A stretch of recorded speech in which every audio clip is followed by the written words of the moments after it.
សំណួរតើប្រទេសអារ៉ាប៊ីសាអូឌីតចំណេញក្នុងការលក់ប្រេងក្នុងមួយបារ៉ែលប្រហែលប៉ុន្មានដុល្លារការគណនាប្រាក់ចំណេញលើការលក់ប្រេងរបស់ប្រទេសអារ៉ាប៊ីសាអូឌីត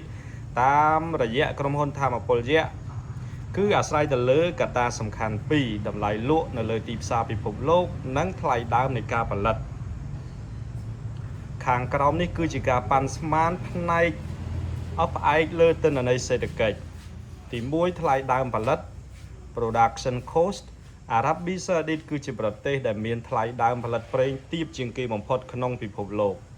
ថ្លៃដើមស្រង់ចេញពីដីគឺអង់គ្លេសហៅថា lifting cost ប្រហែលជា3ទៅ5ដុល្លារប៉ុណ្ណោះក្នុងមួយបារ៉ែលថ្លៃដើមសរុប total cash cost រួមបញ្ចូលទាំងការដឹកជញ្ជូននិងការវិនិយោគទុនផ្សេងគឺស្ថិតក្នុងរង្វង់ប្រហែល9ទៅ15ដុល្លារក្នុងមួយបារ៉ែល2ការគណនាប្រាក់ចំណេញ estimate profit ប្រសិនបើយើងយកតម្លៃប្រេងឆៅលើទីផ្សារពិភពលោកបារ៉ែលcrudeជាមធ្យមនៅពេលបច្ចុប្បន្នដែលស្ថិតក្នុងរង្វង់75ទៅ85ដុល្លារក្នុងមួយបារ៉ែលគឺមានន័យថាតម្លៃលក់ឧទាហរណ៍ថាតម្លៃលក់80ដុល្លារក្នុងមួយបារ៉ែលគឺដកថ្លៃដើមសរុប10ទៅ15ដុល្លារក្នុងមួយបារ៉ែលប្រាក់ចំណេញដុលគឺ gross profit នឹងទទួលបានប្រហែល65ទៅ70ដុល្លារក្នុងមួយបារ៉ែល3ចំណុចសំខាន់ ដែលត្រូវដឹងពន្ធនិងចំណូលរដ្ឋទោះបីជាក្រុមហ៊ុន Aramco ចំណេញច្រើនក៏ដោយប៉ុន្តែប្រាក់ចំណេញភាគច្រើនត្រូវបង់ទៅឲ្យរដ្ឋាភិបាលអារ៉ាប៊ីសាអូឌីតតាមរយៈពន្ធលើប្រាក់ចំណេញ income tax និងសួយសាយក royalties ដើម្បីយកទៅអភិវឌ្ឍប្រទេសនិងគម្រោង Vision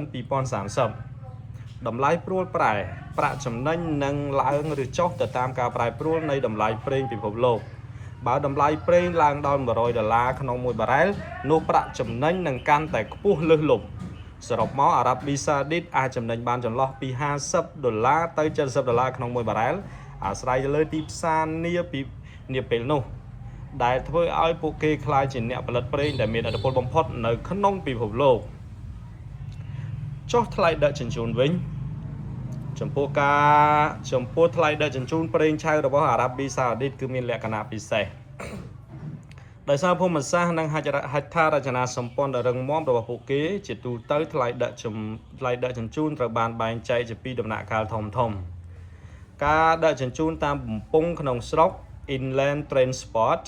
មុននឹងចេញទៅក្រៅប្រទេសប្រេងត្រូវដឹកតាមបំពង់ខ្វែងខ្វាត់ពីអណ្ដូងប្រេ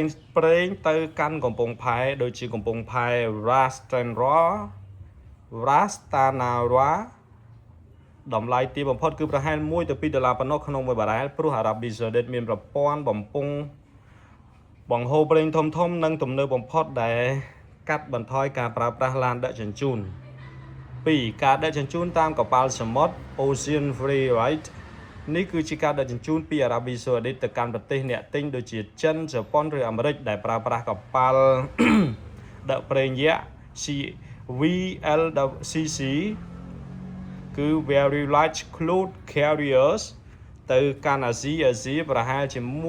1ដុល្លារកន្លះទៅ2ដុល្លារកន្លះក្នុងមួយបារ៉ែលទៅកាន់អឺរ៉ុបឬអាមេរិកប្រហែល2ដុល្លារទៅ4ដុល្លារក្នុងមួយបារ៉ែលថ្លៃជាងដោយសារតែចម្ងាយឆ្ងាយនិងត្រូវឆ្លងកាត់ប្រេជីកស៊ុយអេសង្ខេបរួមប្រសិនបើយើងបូកបញ្ចូលទាំងថ្លៃដឹកជញ្ជូនទាំងភស្តុភារកម្ម